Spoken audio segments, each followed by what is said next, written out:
What's up guys, welcome to another video. So as you can tell by the title, today I'm going to be talking about diet, food and basically my entire strategy for a race, and in particular a road race. So in the UK something between 3 and 4 hours, you know, a bit longer for the Prems, but generally how to fuel for a longer duration road race. But firstly, rate the hair. What we're going to do we keep growing it, or do we cut it down? I'm sort of going for the afro look, but you know, with the helmet it doesn't quite fit on. We're currently at the stage half row, which if any of you watch this when this was still a PlayStation channel, you know my PSN name was Red Half Row. So yeah, what we're saying, keep the half row, grow it to afro, cut it back. Cornrows, I was going to go for cornrows, but the sides need to be so much longer. There's so many options. Tell me what I should do down below. Anyway, to the video. I've decided to split this sort of nutrition into 3 sections: the night before the race, the morning of the race, and then the fueling for the race itself. I think those are the main things. I'm just going to assume that the previous days before the race you fueled well. Don't try and diet like the day before or to even 2 days before the race. It's not going to work out well for you. Always fuel to what you need, and fueling more will not hurt you in the few days leading up to the race. So I always try and make sure I've got enough at the bare minimum, yeah, make sure I'm just well fueled for the few days leading up to the race, especially because if you do mess it up and say you bonk on a ride or just get really low on a ride a couple days or a few days before the race, it does, that damage does affect you for quite a long time. So anyway, on to the video. So normally I like to keep it fairly simple. This is pretty much what I would eat on a normal sort of training day if I'm eating well and cooking for myself. Obviously in this case just a little bit more. So yeah, normally it's rice or pasta. Take your pick. Sometimes I'm feeling rice, sometimes I'm feeling pasta. The quantity, I've heard from a few people that 3 grams per kilo of body weight is a good amount to have, which does line up with what I normally have, which is usually around 200 to 250 grams of either or.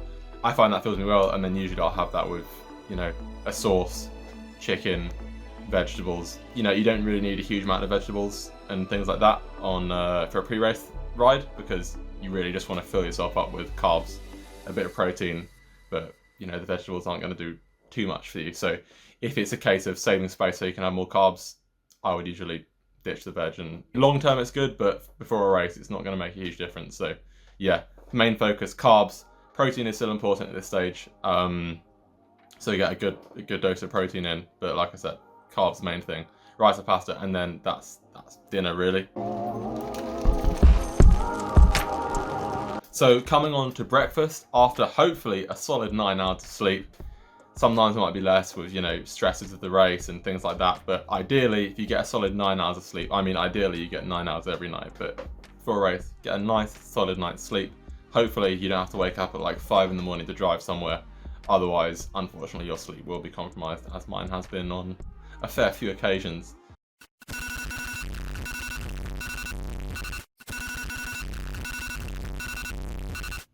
Again, it's up to preference, but you still want to keep a pretty good dose of carbs as long as you're not too close to the race. So assuming it's also a morning race, you know, say 11 or 10 starts, so say you're eating around 3 hours before the race, that's usually the case for me. Maybe a bit more if it's a bit far, but usually say 3 hours before the race, that's the sort of standard. So currently I'm really a big fan of granola. I used to like porridge, I've gone through my muesli phase. Overnight oats, that's good. If you're really on top of that and you're making some bougie overnight oats recipes, then I respect you for that, because it takes effort and preparation. I've been through my overnight oats phase, and yeah, it's good stuff. But for now, granola, super easy, super high carb, and yeah, you can just chuck it down. So normally we've got these big blue bowls. They're pretty good size. I pretty much fill that of granola. That ends up being about 1200 calories or 180 grams of carbs, which is that fuels me pretty well. Anyway, I'm 78 kilos, so obviously I'm bigger end of the spectrum. If you're less than that, you can eat a little bit less, but I need quite a lot of food to fuel me through the day. So I have my 1200 calories of granola, usually just a simple granola, sometimes tropical, depends what I just happen to have.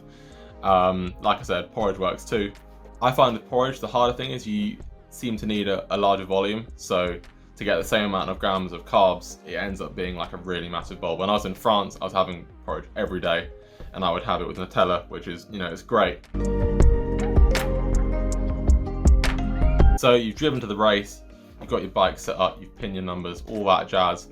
Personally, I like to have just a little morsel just before the race, maybe like half an hour before, just to make sure I still got food going in, because it's been a while. Just like to keep it going in before the race has started. Some people like a gel. I like to have something solid at this point. So I'll usually have an energy bake. Tiramisu is my favorite flavor. It's just a nice little something to have before the race. You can have gels, but you're already having a lot of gels, and it's nice something a little bit different before the start. Although in some cases I will have a Beta Fuel Energy Chew, just because that's how I'm feeling. Either way, these are 45 grams of carbs and these are 30, so it's a little bit less. But at that point, it shouldn't make too much of a difference. It's just to make sure you're getting fuel in before the race.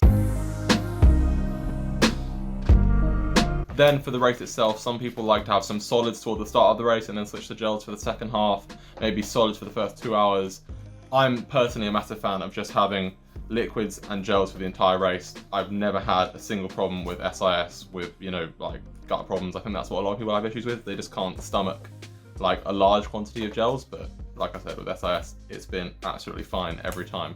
So what I tend to do, I have one of these in each of my bidons. I find for a 3-hour race, 2 500ml bottles is fine, unless it's really hot. And if it's a bit longer, then I'll have another bottle, usually with water, because then I can take water after my first bidon, and then I can mix it with water and this for the rest of the race. So these are 80 grams of carbs per bottle, 2 bottles split over 3 hours. That's roughly 50 grams an hour. So you're getting 50 grams an hour of carbs just off the energy drink. And then to add to that, I have these gels, usually 2 every hour. So these are 40 grams of carbs, that's another 80 grams an hour, plus the 50 from these, that's 130 grams an hour, which is sort of the top mark of what you want to be hitting in terms of carbs per hour. Like I said, I'm a bigger rider, I'm 78 kilos. If you're less than that, you can have less than that. And then with that 130 grams an hour, for the last hour of the race, I swap one of these for one of these, Turbo Plus gel. These are my favorite gels, man. For the end of a race, the Turbo Plus gel, it'll have you thinking you've got a Turbo Plus in your legs, because it's the good stuff. So slightly less carbs in this one, only 22 grams of carbs compared to the 40 from the Beta Fuel, but with the strategy for the rest of the race, you should have plenty of carbs in your system by this point with all this stuff. So in the last half an hour, I tend to use this, and the key ingredient here is caffeine.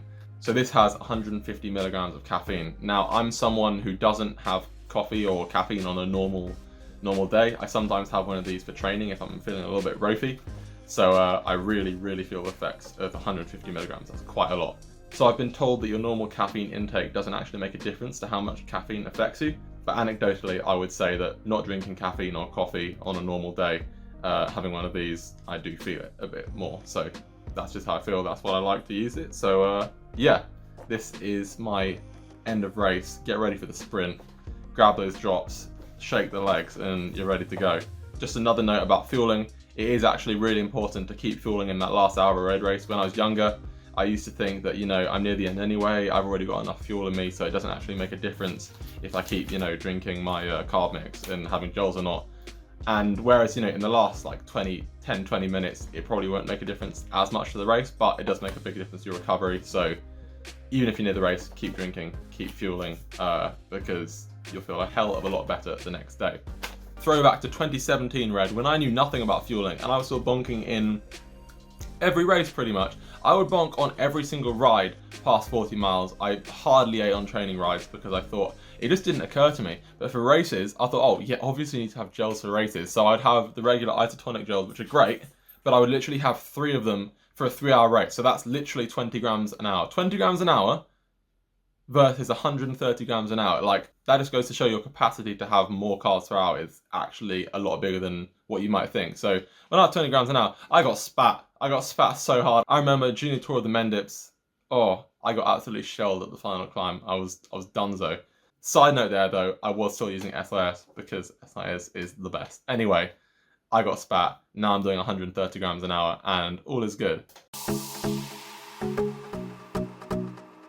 So you pop the Turbo Plus gel, you've got that victory royale, you've got the arms in the air, and you've got on the podium. Now it's the 4th step, which I forgot to mention at the start. It's recovery. It's the one that's so easy to overlook and easy to lack in preparation for, but it's equally very, very important. So post-race, it is important to get carbs and protein in. It's not just protein. Carbs are just as important to make sure you're getting recovered as quickly as possible.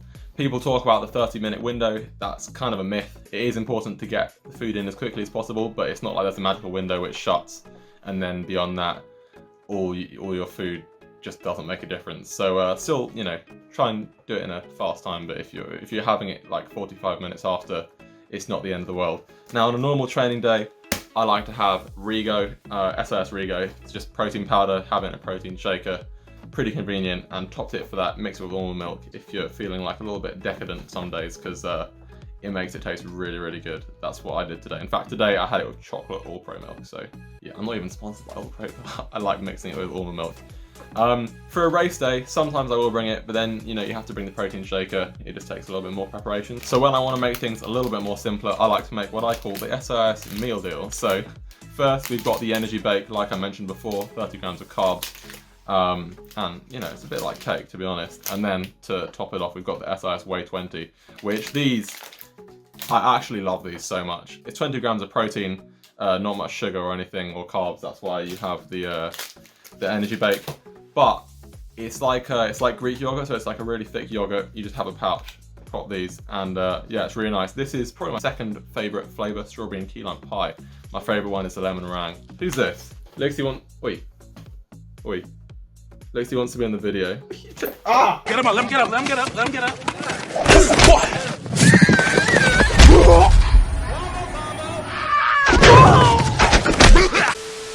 So then, as soon as possible after you've had a hit of carbs and protein, you want to actually get a proper meal in, because usually you spent a good 3,000 plus calories in a race like that. So you do want to refuel properly. So whether that be like a pre-made pasta, have some Tupperware like pasta, similar stuff to the night before, to be honest.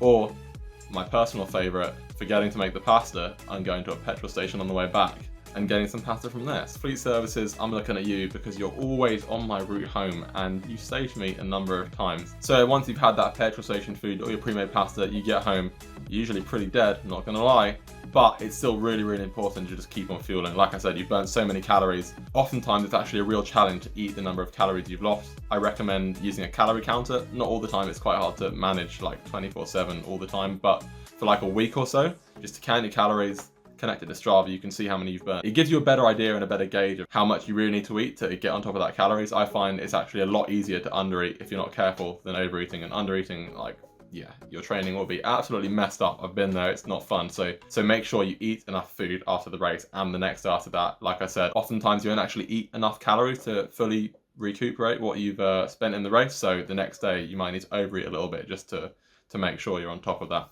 Anyway, that's going to be the end of the video. I hope this was insightful to you. I hope you might have learned something. And let me know if you guys have any other different tips or different ways of doing things in the comments below. That's going to be the end of the video, and thanks for watching.